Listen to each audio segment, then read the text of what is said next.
الرحمن الرحيم ألف لام ميم ذلك الكتاب لا ريب فيه هدى للمتقين الذين يؤمنون بالغيب ويقيمون الصلاة ومما رزقناهم ينفقون والذين يؤمنون بما أنزل إليك وما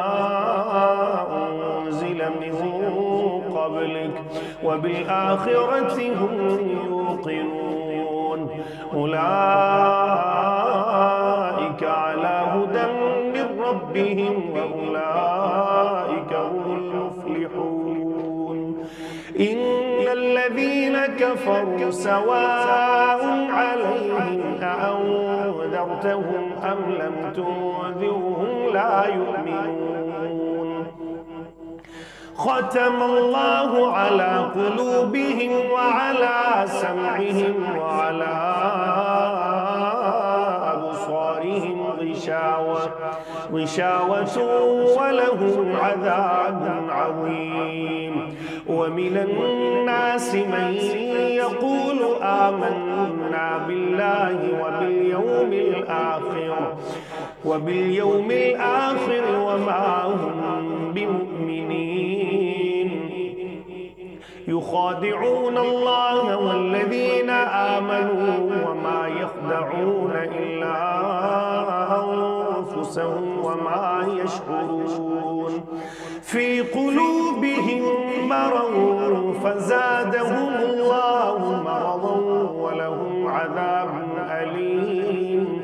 ولهم عذاب أليم بما كانوا يكذبون وإذا قيل لهم لا تفسدوا في الأرض قالوا إنما نحن مصلحون ألا إنهم هم المفسدون ولكن لا يشعرون وإذا قيل لهم آمنوا كما آمن الناس قالوا أنؤمن كما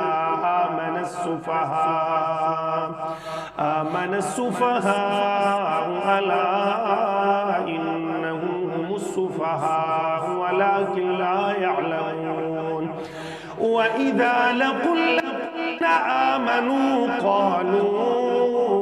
آمنا وإذا خلوا إلى شياطينهم قالوا إنا معكم إنما نحن مستهزئون الله يستهزئ بهم ويمدهم في طغيانهم يعمهون أولئك الذين اشتروا الضلالة بالهدى فما ربحت تجارتهم وما كانوا مهتدين مثلهم كمثل الذي استوقد نارا فلما أضاءت ما حوله ذهب الله بنورهم وتركهم في ظلمات لا يبصرون صم بكم عمي فهم لا يرجعون أو كصيب من السماء فيه ظلمات ورعد وبرق يجعلون أصابعهم في